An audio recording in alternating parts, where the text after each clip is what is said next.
সুপ্রিয় দর্শক মণ্ডলী, আমাদের আজকের অতিথি অধ্যাপক কাইয়ুম পারভেজ। অধ্যাপক কাইয়ুম পারভেজ ময়মনসিংহ কৃষি বিশ্ববিদ্যালয়ের মাধ্যমে পড়াশোনায় এসেছিলেন কৃষি বিষয়ে, তারপরে পিএইচডি করেছেন মার্কিন যুক্তরাষ্ট্রের ফ্লোরিডা বিশ্ববিদ্যালয় থেকে। সিডনির ওয়েস্টার্ন সিডনি বিশ্ববিদ্যালয়ে 28 বছরের শিক্ষকতার শেষে তিনি অবসর জীবনযাপন করছেন। এখন বাংলাদেশের সাথে আত্মিক সম্পর্ক অধ্যাপক পারভেজের। আমরা যেহেতু আমাদের এখানে আমাদের অডিয়েন্সটা বাংলাদেশ, আমাদের সবার বাড়ি বাংলাদেশ, আমাদের আগ্রহের কেন্দ্রবিন্দু বাংলাদেশ, দুঃখ বেদনা সবকিছু সম্পর্কিত বাংলাদেশ। কাইয়ুম ভাই, আপনাকে ফজলুল বাড়ির খবরে স্বাগত। অনেক ধন্যবাদ আমাকে আপনাদের সাথে নেওয়ার জন্য। কাইয়ুম ভাই, আমরা সরাসরি যে বিষয়ে চলে যাই। সাম্প্রতিক বাংলাদেশটাকে আপনি কিভাবে দেখেন? আমি যেটা অনুভব করি, যেটা দেখে আমি বুঝি যে এই দেশ তো এখন জামাত শিবিরের হাতে। আমি জানি না কতখানি খোলাখুলি বলতে পারবো, তবে আমার মনে যা আসছে আমি তাই বলবো। আমার হিসেবে এ দেশ এখন সম্পূর্ণভাবে, প্রত্যক্ষ বলেন পরোক্ষ বলেন, সব রূপে এটা জামাত শিবির ওদের করায়ত্ত, ওদের নির্দেশেই, ওদের প্ল্যান মতে সবকিছু হচ্ছে। এবং আমি তো ভেবেছিলাম যে 32 নম্বর ভাঙার পরে ওরা সাভারের স্মৃতিসৌধ আর আমাদের কেন্দ্রীয় শহীদ মিনার ভেঙে ফেলবে। তবে ওটা যে ভাঙবে না এমন নয়, এটা একটু বেশি দূরেও নয়। কারণ এই গতকালকে দেখলাম যে মুন্সিগঞ্জে না কুমিল্লার দিয়ে কোথায় জানি স্কুলের ছেলেরা তাদের শহীদ মিনার ভেঙে ফেলতেছে। তো এটা ওই সব দিকেই ওদের হাত। এবং এখন তো আমার হিসেবে যেটা হয় যে, মানে সেক্রেটারিয়েট থেকে শুরু করে সমস্ত অফিস আদালত প্রতিষ্ঠান ওরা দখলে নিয়েছে বা ওদের কন্ট্রোলে নিয়েছে। খালি এখন সামরিক বাহিনীতে অর্ধেকটা ওদের কবজায়, আর বাকি অর্ধেকটা ওরা আশায় আছে। এবং আমি এটাও শুনেছি যে ওরা এখন চেষ্টায় আছে এখনকার সেনাপ্রধানকে সরিয়ে ওদের জামাতি সেনাপ্রধান একজন আছেন, তা জামাতি জেনারেল, লেফটেন্যান্ট জেনারেল একজন আছেন, তাকে সেনাপ্রধান করার। তারপরে সব দখল হয়ে গেছে। এখন ক্যান্টনমেন্টটা দখল করতে পারলেই এই দেশের নাম, ঠিকানা, জাতীয় সঙ্গীত সবকিছু বদলে দিয়ে নতুন একটা দেশ, সেটা পাকিস্তানের মতো করে হোক, পাকিস্তানের আওতায় হোক বা আফগানিস্তানের আওতায় হোক, মানে তাদের স্বপ্নের দেশ তারা করার চেষ্টায় আছে। মুক্তিযুদ্ধের বাংলাদেশ, মুক্তিযুদ্ধের মাধ্যমে জন্ম, বিশাল একটা আত্মত্যাগের মাধ্যমে বাংলাদেশ, এবং এই জামাত ইসলামী সহ মৌলবাদী শক্তিকে পরাজিত করে বাংলাদেশ। এই বাংলাদেশে যখন নির্বাচনগুলো হয়েছে, আমরা দেখেছি জামাত যখন একা নির্বাচন করে তখন 2 থেকে 3টে আসন পায়। জামাত যখন বিএনপির সাথে জোটবদ্ধ নির্বাচন করে 18 থেকে 20টে আসন পায়। সেই জামাত আপনি কিভাবে মনে করছেন এত শক্তিশালী হয়ে উঠলো যে পরাজিত শক্তি বাংলাদেশের রাষ্ট্র ক্ষমতা দখল করল? আমার একটা কথা আপনি মনে করিয়ে দিলেন। সেটা হচ্ছে, আমি সম্পূর্ণ শ্রদ্ধা রেখে আমাদের প্রয়াত আব্দুল গফফার চৌধুরীর একটা লেখার যে শিরোনাম ছিল সেইটা বলছি। ওনার একটা লেখার শিরোনাম ছিল, তোমার ওই বদিবে যে গোকুলে বাড়িছে সে। এই গোকুলে এরা বাড়তেই ছিল। এবং আমাদের এই হাসিনা সরকারও পরোক্ষভাবে এদেরকে বাড়তে সাহায্য করেছে। আপনি আমার সাথে একমত হন অথবা না হন, কিন্তু এটাই বাস্তবতা। পরোক্ষভাবে তাদের ইন্ধন ছিল। ওনারা মনে করেছে যে ওগুলো করলে এরা বোধহয় ভালো হয়ে যাবে, কিন্তু ওরা গোকুলে বেড়েছে। এবং এই আপনি তো জানেন 5ই আগস্টের ঘটনা, যে এই এই সার্জিস, এই হাসনাত, এরা তো সব শিবিরের ছেলে এসে ছাত্রলীগে আত্মগোপন করেছিল, তারপরে এখান থেকে আসল রূপে বেরিয়ে আসলো। তো এদেরকে সুযোগ করে দেওয়া হয়নি? এরকম সবখানে আপনি দেখবেন। আমি যত জানি যে এখন ক্যান্টনমেন্টে কর্নেল থেকে নিচের লেভেলের সবই জামাত। কারণ এদেরকে, এরা ঢুকলো কি করে? এদেরকে আমাদেরই লোক, মানে আমি এই আওয়ামী সরকারের হোক আর আওয়ামী লীগের লোক হোক বা অন্য, এদেরকে সামহাও ঢুকতে সাহায্য করছে, পয়সার বিনিময়ে হোক ঢুকতে সাহায্য করছে, পুলিশের সবখানে। তো এরা কিন্তু, এরা যে বেড়েছে আমরা দেখেও না দেখার ভান করেছি। আমি আপনাকে একটা কথা বলি, এই মন্ত্রী পলক এই 5ই আগস্টের আগে, মানে ধরেন জুলাই শেষের দিকে একদিন বলছিলেন, আমি টিভিতে দেখলাম যে ঢাকায় 1 লক্ষ সিম ঢুকেছে। সিম কি হেঁটে হেঁটে এসেছে? তাহলে 1 লক্ষ লোক ঢুকলো ঢাকায়, আপনারা টের পেলেন, আপনারা বুঝলেন, আপনারা প্রতিহত করলেন না। কোথায় ছিল আপনাদের এনএসআই? কোথায় ছিল আপনাদের ডিজিএফআই? কোথায় ছিল অন্যান্য সবকিছু গোয়েন্দা সংস্থা? তো এরা এইভাবে বেড়েছে। আর আপনি তো জানেন যে এমনকি ট্রাম্প তো এখন স্বীকারই করলেন যে 29 মিলিয়ন ডলার ঢালা হয়েছে। পয়সায় কথা বলেছে। আমি এক এক এক ছেলের কথা শুনেছি কিশোরগঞ্জের, সেই ছেলে, ওরা দিন আনে দিন খায়, সেই ছেলের হাতে 1 কোটি টাকা। ও সবাই অবাক হয়ে গেছে, তুই এ টাকা পাইলি কই? আমার দিচ্ছে, মিছিল করতে হবে, লোক নিয়ে যেতে হবে ঢাকায়। কিশোরগঞ্জে চলে গেছে সে টাকা। তো ফলে টাকায় এদেরকে, যারা আসছে টাকার জন্য আসছে, আর বাকি তো এদের এদের যেটা সংগঠন, সেটা তো ভিতরে ভিতরে কাজ করেছে সেই 71-এর পর থেকে। ফলে ওরা সুসংগঠিত, সেই ওরা আন্দোলনের সময় সুসংগঠিত। শোনা যাচ্ছিল রাজশাহী বেল্ট, যেটা আমরা রাজশাহী বেল্ট, যেটাকে আমরা জামাত শিবিরের খুব শক্তিশালী বেল্ট হিসেবে জানতাম, হ্যাঁ, আন্দোলনটা রাজশাহী বেল্টে ছিল না। রাজশাহী বেল্টের নেতাকর্মীরা সবাই ঢাকার দিকে চলে এসেছিল। কেরানীগঞ্জ সহ বিভিন্ন জায়গায় এরা মেস ছিল, নানাভাবে অবস্থানের জায়গাগুলো ছিল, সে জায়গাগুলোতে অংশগ্রহণ করেছে। এত একটা দাপটের দল আওয়ামী লীগ, 15 বছর দাপটের সাথে ক্ষমতায় ছিল, মুক্তিযুদ্ধে নেতৃত্ব দিয়েছে সেই দল, এমন ভাবে ভেঙে পড়লো কেন এখানে?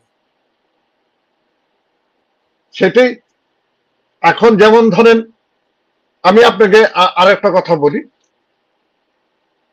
5ই আগস্টের আগে যখন ওরা এই কোটার আন্দোলন থেকে 1 দফা আন্দোলনে আসলো, তখন আওয়ামী লীগের সাধারণ সম্পাদক ওদের কাদের বলছেন, প্রধানমন্ত্রীকে বলছেন আপনি কোনো চিন্তা করবেন না, ওদেরকে ঠিক করতে আমার ছাত্রলীগই যথেষ্ট। ছাত্রলীগকে মেরে ক্যাম্পাস থেকে বের করে দিয়েছে সবার চোখের সামনে। তো এই ধরনের যদি চিন্তা ভাবনা মাথার দিকে থাকে, এই ধরনের যদি অবজারভেশন থাকে, এই ধরনের যদি প্রিপারেশন থাকে, তাহলে তো ওরা হাসতে হাসতে ঢুকে যাবে, এবং ঢুকেছে তাই। এত এত অতিরিক্ত আত্মরম্ভা, এত অতিরিক্ত কি বলবো, আত্মবিশ্বাস, যেটার কোনো মূল্য ছিল না, যার জন্য এটা এটা করতে সাহস পেয়েছে।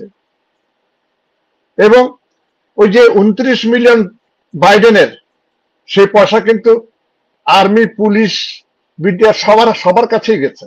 কার কাছে যায়নি? শিল্পীদের কাছে গেছে,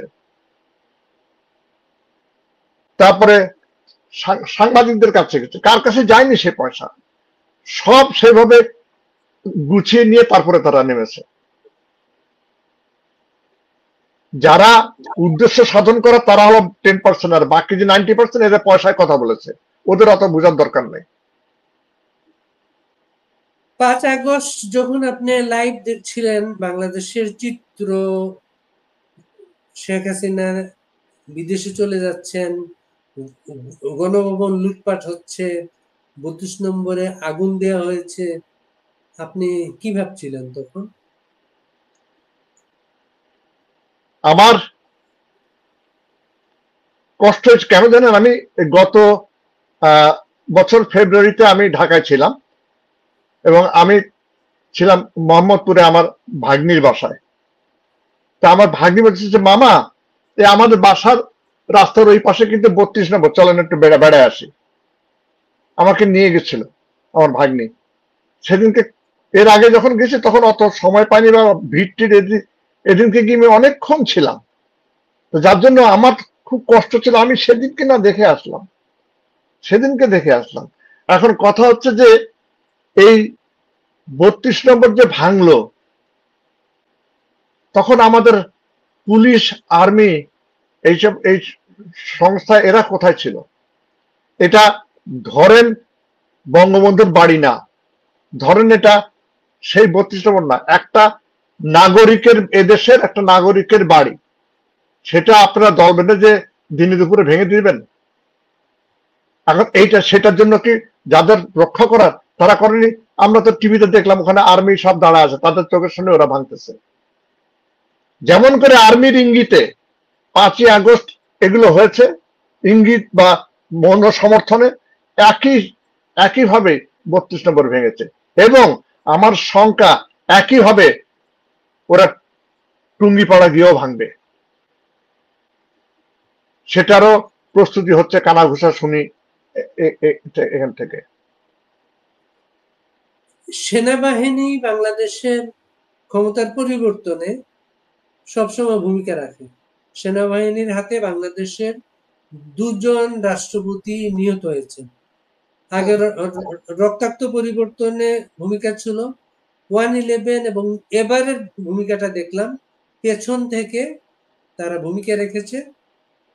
সরাসরি ক্ষমতা গ্রহণ করে নাই, কিন্তু ক্ষমতার দণ্ডটি তাদের হাতে ছিল।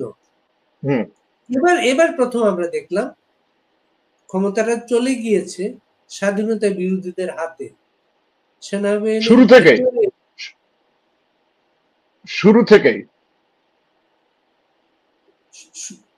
থেকেই কি বলছিলেন বলেন?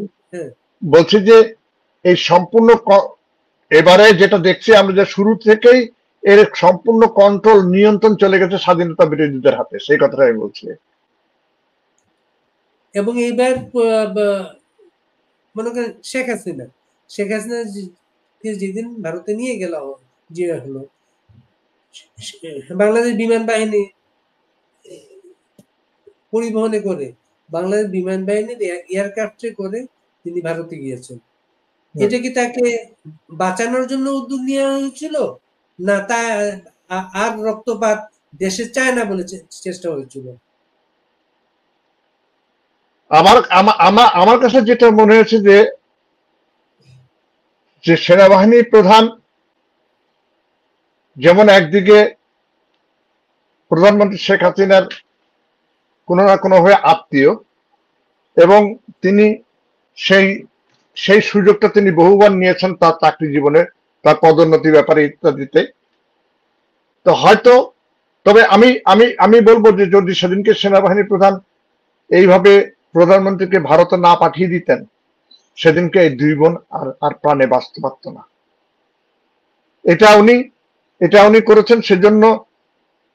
কিন্তু এটা না করেও, যেমন আমি যতদূর শুনেছি যে সেনাবাহিনীর প্রধানকে প্রধানমন্ত্রী অনুরোধ করেছিলেন যে তাকে কুমিল্লা ক্যান্টনমেন্টে অথবা টুঙ্গিপাড়ায় পাঠিয়ে দিতে, উনি দেশ ছেড়ে যাবেন না।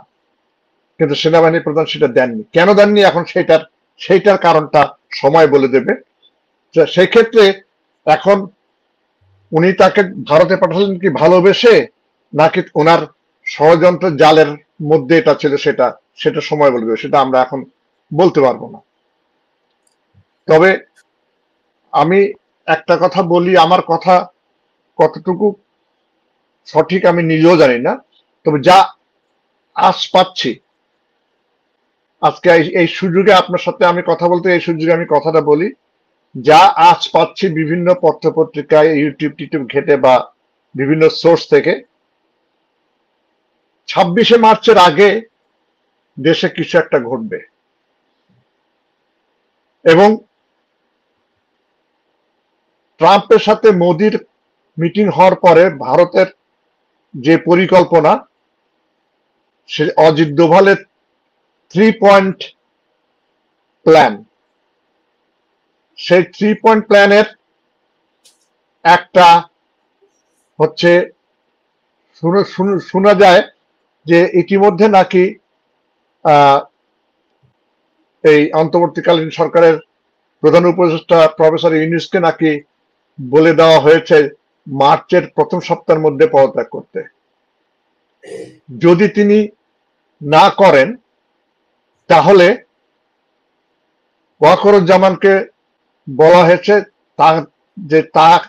তিনি এই প্রফেসর ইউনূসকে পদত্যাগ করাবেন রাষ্ট্রপতির সহায়তা। রাষ্ট্রপতি এটা অন্তর্বর্তী সরকার বিলুপ্ত করবেন এবং ইউনূসকে পদত্যাগ করাবেন। উনি যদি সেফ এক্সিট চায় সেটার ব্যবস্থাও তাকে করতে বলা হয়েছে। আর যদি এটা না করে, ওয়াকার যদি এটা না করে, তাহলে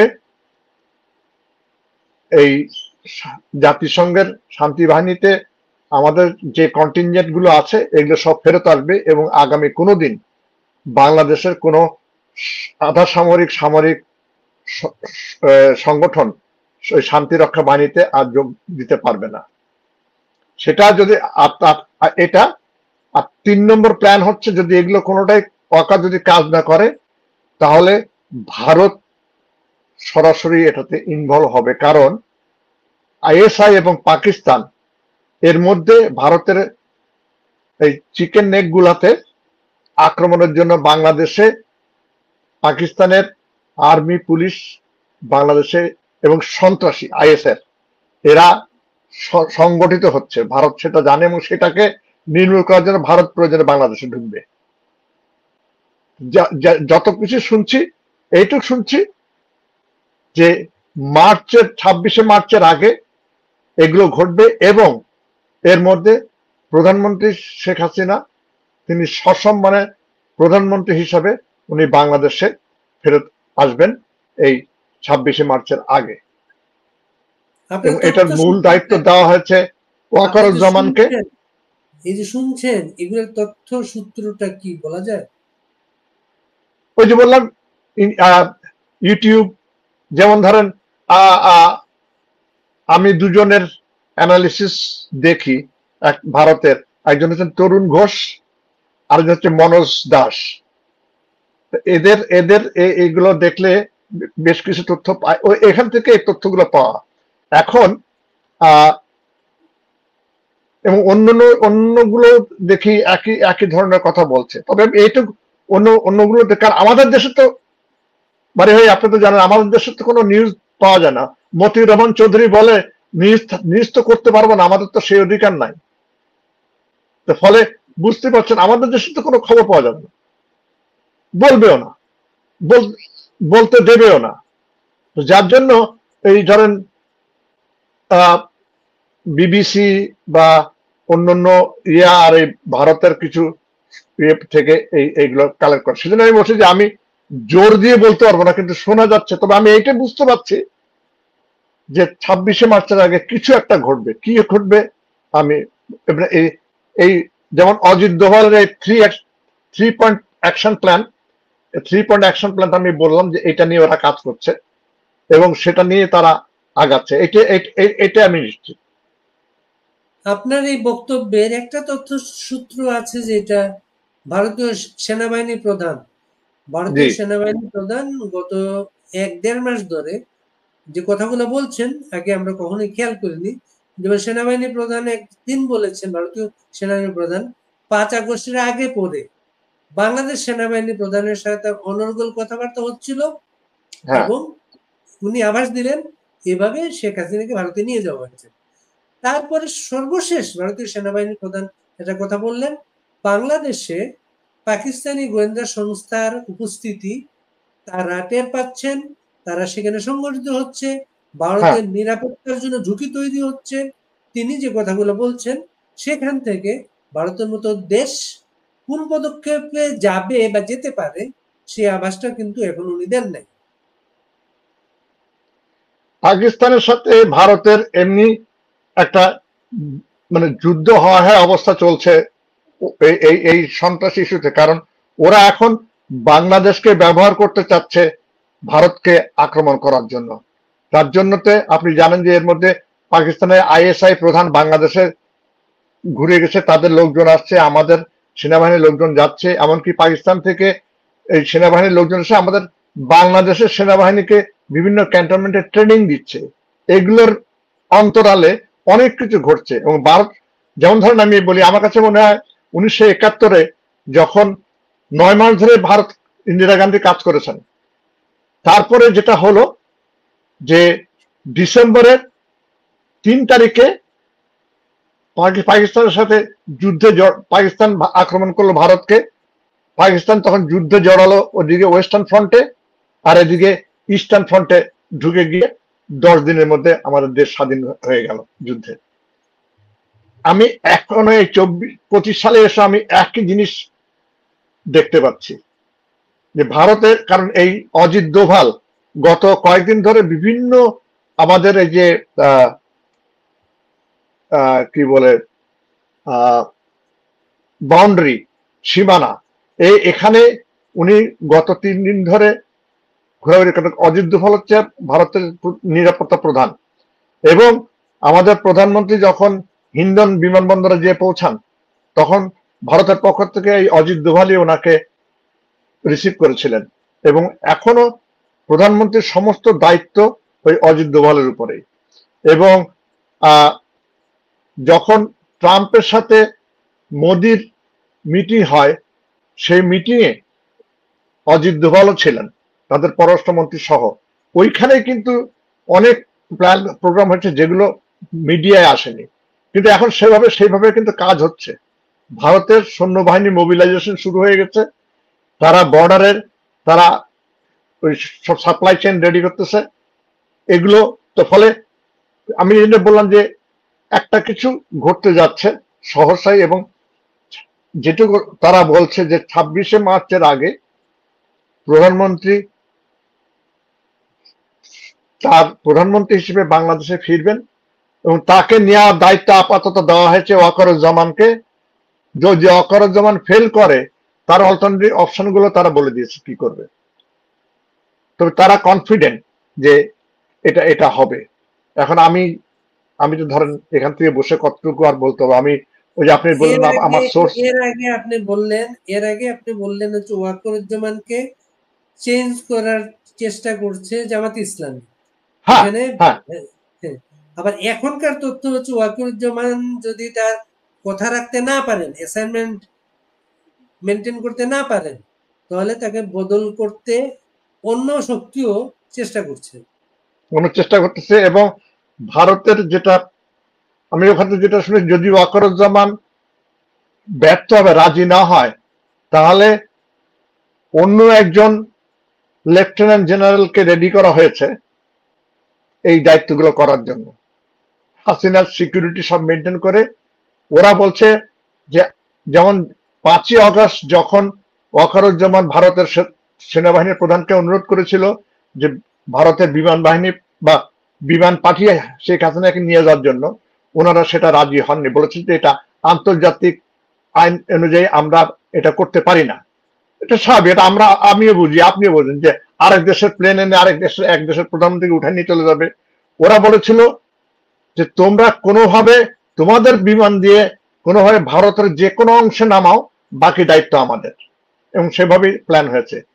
তাই বলছে এখনো তাই, আমরা নেব না, তোমরা এসে তোমাদের প্রধানমন্ত্রীকে নিয়ে যাবে, এবং সেটা তোমাকে করতে হবে। সেই ধরনেরই প্ল্যান প্রোগ্রাম হচ্ছে যতটুকু আমি বুঝতে পারি আর কি। বাংলাদেশের বাস্তব অবস্থাটা কেমন ভাই, আপনি কিভাবে দেখেন? চরম একটা ভারত বিরোধী সেন্টিমেন্ট এখন বাংলাদেশের এই জেনারেশনটা মুক্তিযুদ্ধের ইতিহাস যেমন জানে না, পড়েও নাই। তাদেরকে পড়ানো হয়েছে 47, তাদেরকে পড়ানো হয়েছে এখন 24। এর মাঝে যে 69, 71, 70 নানা ঘটনাক্রম, তাদেরকে কিন্তু পড়ানো হয় নাই, তাদের ইয়েতে ব্রেনে নাই সেটা। সেই দেশে চরম একটা ভারত বিরোধী মনোভাব। সরকারের একজন উপদেষ্টা ছাত্র উপদেষ্টা, তিনি ফেসবুকে স্ট্যাটাস দিয়ে বাংলা, বিহার, উড়িষ্যার সেই পুরনো মানচিত্র ফেরত আনতে চান। বাংলাদেশ কি একটা রক্তাক্ত পথে যাচ্ছে? সেই জন্যই তো ভারত, কারণ ওর এগুলো তো আইএসআর দিয়ে সব করানো হচ্ছে, তো ফলে ওই যে মাহফুজ যেটা বলেছে সেটা জন্য তো ভারত বলছে ঠিক আছে, আমরা তাহলে আমরা আমরা তাহলে ঢুকে আমরা সেই সন্ত্রাসীগুলোকে যা করার করবো। সেটা ভারত প্রস্তুতি নিচ্ছে, ভারত প্রস্তুতি নিচ্ছে। ওই যে বললাম এটা হলো ওদের অপশন 3, দুটো অপশন আমি বললাম আগে। আর যদি শেখ হাসিনা যদি ওইভাবে ওরা না নিয়ে যায় শেখ হাসিনাকে, এরা ঢুকবে, এরা ঢুকে এগুলো সব করবে। কারণ ভারত তো তার ঘাড়ের উপরে শত্রু রেখে বসে থাকতে পারে না। আমাদের দেশে এই অন্তত আপনি জানেন বা আমরা সবাই জানি, গত 15 বছরে অন্তত শেখ হাসিনার অনেক অনেক দুর্নাম, অনেক কিছু মানলাম, কিন্তু এই যে সন্ত্রাসী দমনের জন্য উনি যে একটা উল্লেখযোগ্য ভূমিকা রেখেছেন, সেটা আমাদের নিজেদের দেশের জন্য এবং প্রতিবেশীদের জন্য এবং পুরো সাবকন্টিনেন্টের জন্য, সেটার বাহবা তাকে দিতেই হবে। তিনি সত্যতা সন্ত্রাস দমন করতে পেরেছিলেন। এখন ভারত সেটি আশা করে যে ওনাকে যদি আবার প্রধানমন্ত্রী হিসেবে আবার নিয়ে যাওয়া হয়, উনি পাবেন এই পাকিস্তান এর মধ্যে যা করেছে এগুলো সব দমন করতে। তা না হলে ভারত নিজে তার ব্যবস্থা নেবে। মেট্রো রেল, পদ্মা সেতু সহ শেখ হাসিনার আমলের বিশাল অবকাঠামো উন্নয়ন বাংলাদেশের, যেটা বাংলাদেশ প্রতিদিন এখন এনজয় করছে বাংলাদেশ, সেটার কোথাও কোনো আলোচনা নেই, স্বীকৃতি নেই। শেখ হাসিনাকে চিত্রিত করা হচ্ছে ভিন্ন একটা অবয়বে। বাংলাদেশ যে দলটার নেতৃত্বে বাংলাদেশের স্বাধীনতা এসেছে, সেই দলটাকে শয়তানের দল আখ্যা দিয়ে অপারেশন ডেভিল হান্টের নামে সারা বাংলাদেশে আওয়ামী লীগের নেতাকর্মী যাদেরকে আছে তাদেরকে সবাই গ্রেপ্তার করা হচ্ছে। গত 1 মাসের কম সময়ে বাংলাদেশে প্রায় 7,000 নেতাকর্মীকে গ্রেপ্তার করা হয়েছে। বাংলাদেশে ক্রসফায়ার হচ্ছে, আবার মেরে ফেলা হচ্ছে মানুষ, প্রতিদিন মেরে ফেলা হচ্ছে মানুষ, সেটার প্রতিবাদ হচ্ছে না। আমরা বিদেশে বসে সেগুলোকে তুলে ধরতে পারছি? এখন সত্যি কথা বলতে কি বাড়ি ভাই, এই 5ই আগস্টের পরে আমার অনেক আপন মানুষকে আমি চিনতে পারছি না। অনেক আপন মানুষ, বন্ধু বলেন, আত্মীয়স্বজন বলেন, প্রোফাইল লাল হয়ে গেছে তাদের। তারপরে যখন কথা বলি, যাকে কল্পনা করেনি সে, যে আপনি এখন কথাটা বলেন না, এই কথাটা যদি তাদেরকে বলতাম, ওরে বাবারে, সে মানে শেখ হাসিনার মতো খারাপ মানুষ আর খারাপ দেশ শাসন আর কোনোদিনও হয়নি। যে সেটা কথা না, কথা হলো যে নিজেরা যখন ঘর থেকে বেরিয়ে সেই জিনিসগুলো দেখো যে কিভাবে আগিয়ে নিয়ে গেছে দেশটাকে, তারপরেও বুঝবে, একসময় বলবে। যেমন এখন তো বঙ্গবন্ধু তো নামও শোনা যায় না, কিন্তু এই বঙ্গবন্ধু না হলে কি এই দেশটা স্বাধীন হতো কোনোদিন? আমাদের বাঙালিদের একটা সক্রিয়তা থাকতো, আমাদের নিজেদের পরিচয়, নিজেদের স্বাধীন দেশ হতে পারত, বলা যাবে অনেক কিছু। কিন্তু রিয়েলিটি কি সেটা যারা ইতিহাস দেখেছে, আমি 69-এর গণ আন্দোলনে আমরা রাস্তায় ছিলাম, আমি 71-এ মুক্তিযুদ্ধ করেছি, তা আমরা তো এগুলো দেখেছি, আমরা জানি, কিন্তু এই প্রজন্মকে জানতে দেওয়া হয়নি। আপনাকে একটা সময় থাকলে একটা ছোট্ট গল্প বলি। আমি যখন আমার ইউনিভার্সিটিতে যারা বাঙালি স্টুডেন্ট ছিল, তা আমি একদিন তাদেরকে আমার বাসায় এমনি লাঞ্চের দাওয়াত করলাম আর কি।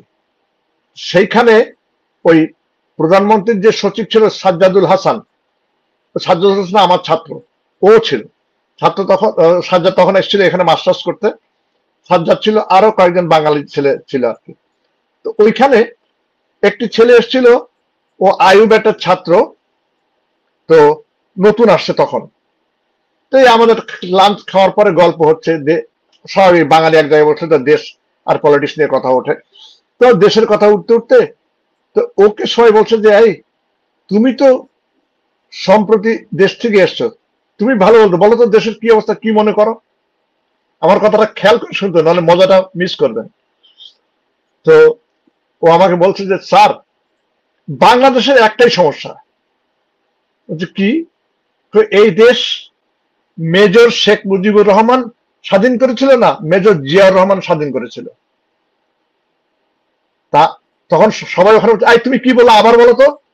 ও আবার নির্বিকার ভাবে বলছে দেশটা মেজর শেখ মুজিবুর রহমান করেছিল না মেজর জিয়াউর রহমান করেছিল। ওইখানে একটা ছাত্রলীগ করা ছিল আমার আরেক ছাত্র, ও তো ওকে মারবেই, মানে এত ইয়ে হয়ে গেছে। তখন আমি ওরে বললাম যে তুমি যে ওর উপর এত চড়া হচ্ছ, ওর তো দোষ না, ওর ওর কাছে এই খবরগুলো, সত্যি খবরগুলো যারা নিয়ে যাবে তারা তো কেউ যায়নি। ও তো বাংলাদেশ থেকে এসছে, ও যা বুঝছে তাই যাচ্ছে, আমাদের সঠিক ইতিহাস তুলে ধরা হয়নি। সেজন্য ও বলতেছে মেজর শেখ মুজিবুর রহমান না মেজর জিয়াউর রহমান। এখন এইভাবেই আমাদের প্রজন্মরা ইতিহাস জানে। ওরা যদি জানতো, কারণ এখন তো যারা এই এই কি বলে বৈষম্য বিরোধী, এরা তো সব স্বাধীনতার পরে জন্ম হওয়া ছেলে পেলে, এরা তো জানে না ইতিহাস, এবং এদেরকে ঠিক মতো জানানো হয়নি। দুর্ভাগ্যজনক ভাবে যাদের জানানোর কথা ছিল তারা সব টেন্ডারবাজি আর চাঁদাবাজি নিয়ে ব্যস্ত ছিল। সেজন্যতেই এই এই একটা যে বিরাট গ্যাপ, এদেরকে যা বোঝানো হয়েছে এরা তাই বুঝেছে, টাকা হাতে নগদ টাকা ধরায় দেওয়া হয়েছে, আর যা বোঝানো হয়েছে তাই, যে শেখ হাসিনা দেশটাকে ধ্বংস করে বলছে তার। এখন তারা বোঝে যে তাদেরকে ব্যবহার করা হয়েছে। এখন টাকা খেয়েছে ঠিকই, কিন্তু ওই প্রোফাইলও লাল করেছে, কিন্তু এখন অনেকে বোঝে তাদেরকে ব্যবহার করেছে। আমি অনেকে বলতে শুনেছি যে আলটিমেটলি এই সবকিছু যে জামাতার হাতে চলে যাবে আমরা বুঝতে পারিনি, আমরা তাহলে এটাতে যেতাম না। আমি কাইয়ুম ভাই, আপনার শ্বশুর, অনেকেই জানেন বা অনেকে জানেন না, শেয়ার করছি একটা ব্যাপার। আপনার শ্বশুর স্বাধীন বাংলা বেতার কেন্দ্রের প্রধানতম কলম যোদ্ধা এম.আর. আক্তার মুকুল। উনাকে আমি একটা ইন্টারভিউ করেছিলাম একবার। উনি আমাকে বলছিলেন, আমি জিজ্ঞেস করলাম, নানা মুক্তিযুদ্ধের নানা ঘটনাক্রম বলা শেষে 16 ডিসেম্বর প্রসঙ্গ আসলো। 16 ডিসেম্বর আমি জিজ্ঞেস করলাম, 16 ডিসেম্বর কি ঘটলো? কি ঘটলো মানে? জয় বাংলা বলে সবাই রাস্তায় নেমে পড়লো।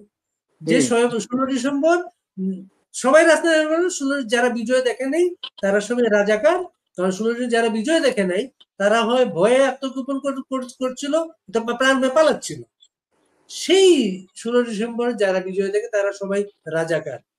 আজকের বাংলাদেশ রিভার্স, মানে আজকের বাংলাদেশ তারাই সব জায়গায় দাপটে দাপটে ঘোষণা করে বেড়াচ্ছে। না আগে অনেকে, যেমন আমাদের মিডিয়াতে আমরা দেখতাম সংগ্রামের ছেলে পেলে, নয়াদিগঞ্জের ছেলে পেলে, মিল্লাতের ছেলে পেলে, এরা ডিক্লেয়ার ছিল এরা কোন রাজনীতির মানুষ। আমাদের মাঝে যারা ছিল তারা পরিচয় গোপন করে রাখতো, এখন আর পরিচয় গোপন করে রাখে না, এরা প্রকাশ্যেই বলে তারা হচ্ছে আমরা ভারতের দালাল, আমরা মুক্তিযুদ্ধের পক্ষ যারা নিয়েছিলাম, পক্ষে এখনো যারা আছি তারা ভারতের দালাল, তারা পাকিস্তানের দালাল। পাকিস্তানের দালাল কোনো লুকে চাপার বিষয় না, ঘোষণা দিয়ে বলে সেটা। এই পরিবর্তিত বাংলাদেশ কতক্ষণ সার্ভাইভ করতে পারবে? সেই এখন ইনশাল্লাহ আমার মন আশাবাদী এই দিন থাকবে না, এবং আমি ওই আশায় আছি যে মার্চের মধ্যেই একটা বিরাট কিছু পরিবর্তন হবে, ইনশাল্লাহ হবে। আর তাছাড়া আপনি দেখতে পাচ্ছেন তো ওই জয়দেবপুর থেকে স্বাধীনতার সূচনা শুরু হয়েছিল, এই 25 এই মুহূর্তে গাজীপুর থেকে আবার শুরু হয়েছে। এবং কারণ শুধু তো আমাদের দেশের মানুষও, বিশেষ করে ছাত্রলীগ যারা আত্মগোপন করেছে, তারপরেও প্রতিরোধ কিন্তু শুরু হয়ে গেছে। তো ফলে আমি আশাবাদী এই এই এই সময়, এই বন্ধ্যার সময় আমাদের পার হয়ে যাবে, এবং আমি আশা করছি যে এই 26শে মার্চের আগে কিছু একটা ঘটবে ইনশাল্লাহ। আপনি 26শে মার্চকে একটা ডেডলাইন হিসেবে দেখাচ্ছেন।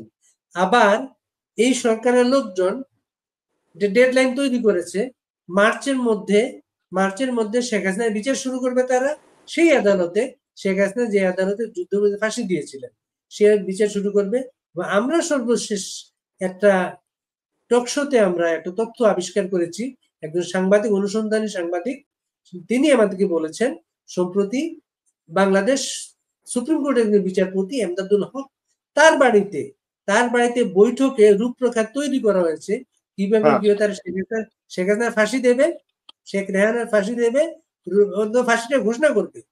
তারা এদেরকে না পেল, যারা তাদের হাতে আছে, যেমন মুক্তিযুদ্ধে যারা আছেন, হাসানুল কিনু আছেন, আমির হোসেন আমু আছেন, যারা যে মুক্তিযুদ্ধের তাদের কারাগারে আছেন, তাদেরকে তারা ফাঁসি দিয়ে ফেলবে।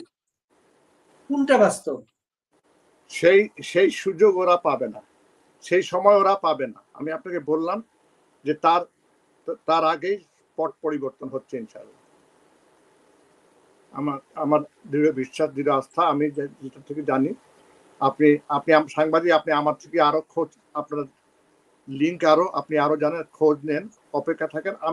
আমি যতটুকু যা জেনেছি, আমি এই পত্র পত্রিকা, ইউটিউব ঘেটে, এটা থেকে ওটা দেখে অ্যানালিসিস যা বুঝছি যে কিছু একটা হতে যাচ্ছে। কারণ এমনকি জানেন, ক্যান্টনমেন্টে কিন্তু এই কি বলে কু হওয়ার পর্যায়ে চলে আসে, প্রতিদিনই এক্সপেক্ট করতেছে কিছু একটা হবে। কারণ ক্যান্টনমেন্ট এখন দুই ভাগ, জামাত পক্ষ, স্বাধীনতার পক্ষের শক্তি, এই দুই ভাগের মধ্যেই অনেক কিছু হচ্ছে। এখন ওই যে quarter master general lieutenant general Faizur Rahman, এটা হলো 100% জামাতের প্ল্যান্টেড। জামাত চেষ্টা করতেছে ওয়াকারকে সরিয়ে দিয়ে তাকে এই সেনাবাহিনীর প্রধান করার জন্য। কিন্তু সেনাবাহিনীর প্রধান যদিও তিনি জামাতের সমর্থক, সত্যি কথা বলতে, কিন্তু এই ফৈজুর রহমানের মতো 100% না, অথবা হতে পারছেন না, সেই জন্য তার ওয়াকারের উপর জামাতের এখন আর আস্থা নাই। তারা 100% চায়, সেটি হচ্ছে এই লেফটেন্যান্ট জেনারেল ফৈজুর রহমান। তাদের চেষ্টা করতেছে, এটা হচ্ছে, কিন্তু পারতেছে না ওই রাষ্ট্রপতির কারণে। এই জন্য ওদেরকে রাষ্ট্রপতিকে সরাতে হবে। রাষ্ট্রপতিকে সরাতে পারলে ওরা অনেক কিছু করতে পারবে, কিন্তু সেটা পারতেছে না। তো যার জন্য তবে আমার মনে হয় এতদূর যাওয়ার আর ওদের সময় নাই, সময় শেষ হয়ে আসছে। এবং ইনশাল্লাহ আমি যতটুকু মনে করতেছি, যতটুকু বুঝতেছি, 26শে মার্চের আগে পট পরিবর্তন হবে, শেষ হবে। কাইয়ুম ভাই, অনেক ধন্যবাদ আপনাকে। আপনার ডেডলাইনটা আমরা অপেক্ষা করি 26শে মার্চ পর্যন্ত। তারপরে 26শে মার্চের পরে আবার আমরা বসবো, আমরা ভবিষ্যতে আপনার কথা আবার শুনবো। শুভকামনা রইল, ভালো থাকবেন। আচ্ছা, আপনার সাথে কথা বলতে পেরেছি, ভালো লাগছে। এবং আমি যে বলিস, আমার মনের কথা বলেছি, এটা কারো পছন্দ হতে পারে, নাও হতে পারে, কিন্তু the way I feel it, আমি সেটাই বললাম আর কি। ভালো থাকবেন ভাই। ভালো থাকবেন।